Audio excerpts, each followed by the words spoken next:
Just try to guess the price of this insane John Deere sugarcane harvester.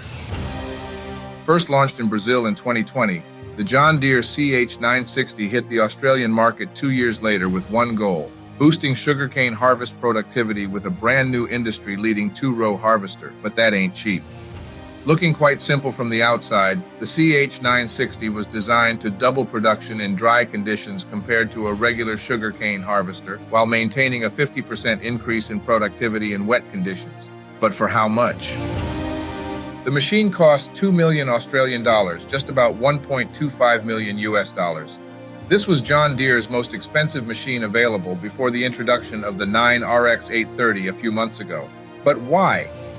Requiring countless patents and a huge amount of engineering, the CH960 is able to process 120 tons of sugarcane per hour, 12 hours a day for 100-plus days straight. So in other words, that's the price to pay for unprecedented productivity.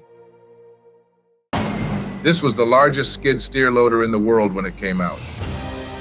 American manufacturer Gehl introduced a new skid steer loader labeled as the V420 in 2017. A machine designed for heavy construction, and that happened to be the world's largest skid steer loader when it was released. 100% similar to the Mustang V4200, the Gehl 420 had an operating capacity of 4,200 pounds, close to 2 metric tons, with a power output rated at 120 horsepower or 90 kilowatts.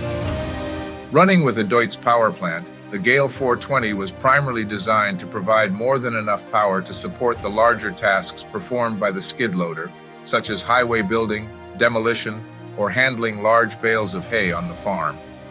Able to reach speeds up to 11 miles per hour, the world's biggest skid steer was discontinued during the pandemic, as it left the smaller V330 model as the largest offering in the manufacturer's current lineup. Well, if you know your history, you know this thing is a big deal. In 1965, Allis-Chalmers introduced its first articulated wheel loader, the 645 model. Pure success, the 645 spawned a full line of 45 series loaders, which soon replaced the former rigid frame offerings. Not long after its release, the Allis-Chalmers 645 was commissioned by the U.S. military after more than 1,000 units were purchased by the government, all equipped with Drott 4-in-1 multi-purpose buckets. Equipped with a 3 cubic yard bucket, the 150 horsepower 645 was later upgraded to the B version, and by 1974, the legendary wheel loader was labeled as a Fiat Alice product after the formation of the new company. Leading loader sales for many years, the 645 was progressively phased out in the late 1970s, but it still remains to this day one of the greatest Allis-Chalmers creations ever. So who had a chance to run one of these? The world's biggest tractor is on the way, and you'll be able to see it in June. For the past 30 years, the small town of Carnama in Western Australia has been waiting for a unique project to be completed: the construction of the world's largest tractor. But you guessed it, we're not talking about an operational machine. Designed to be the world's biggest steel tractor sculpture, the project was entirely funded through donations, which includes a generous 100,000 Australian dollar contribution from a local John Deere dealer. But what tractor are we talking about? Taking well over 4,000 man-hours to build, the sculpture replicates an Australian Chamberlain tractor, 5 times the size of the original machine. Weighing 40 tons, the stunning piece will be 36 feet high and 56 feet long. After years of struggle, the world's largest tractor sculpture is now expected to be completed by June 2024, despite a $60,000 funding shortfall. It will be proudly displayed in the heart of Carnama. Do you remember sitting on Daddy's lap riding a 446? Introduced in 1972, the Case 446 garden tractor was part of the highly successful 400 series, styled to emulate the 70 series of tractors released in 1969. Cute looking, these were workhorses around the house. Powered by a 16 horsepower Onan engine, the 446 featured a cast steel front axle and could be mounted with a wide range of attachments such as a dozer blade or even a snowblower. In 1977, the 446's style was upgraded to Case's famous Power Red as the Desert Sunset paint disappeared. But the tractor remained pretty much the same machine with its 3-gallon tank and its weight of 700 pounds. In 1983, Ingersoll purchased the garden tractor division from Case, but kept the machines unchanged during a 3-year transition period. By 1987, the original branding was gone, but the legacy remained intact. This thing sold for $238,000 back in 1998.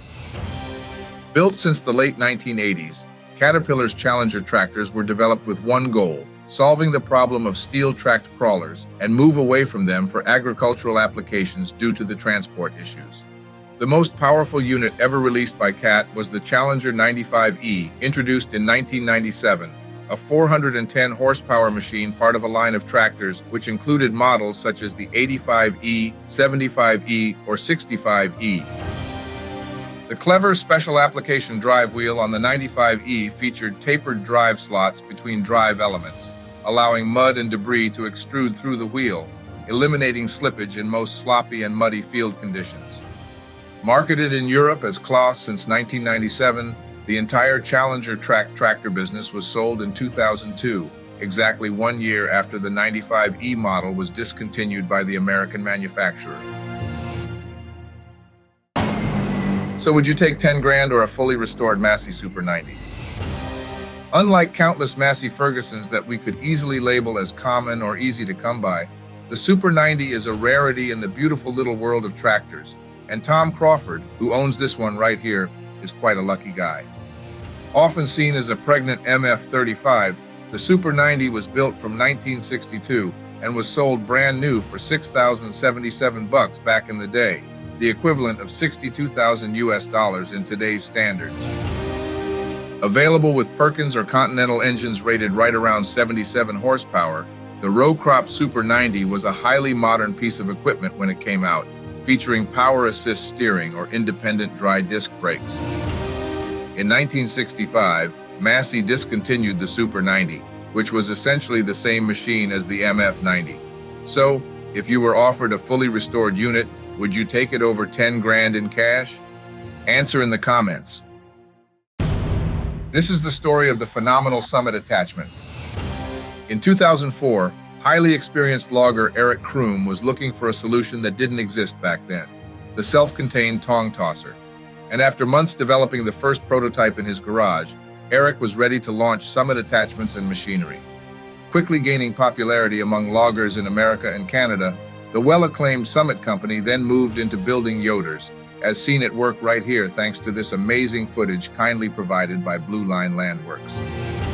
Known as a small-town company, Summit also developed the 255H, a hydraulic yarder built from a Thunderbird 255 undercarriage that was completely re-engineered from the frame up, featuring all-new operator's cab with optimized controls. Currently offering a wide range of attachments, Summit keeps growing fast as its founder, Eric, remains involved in all aspects of the business from design, engineering, manufacturing, delivery, training, and service.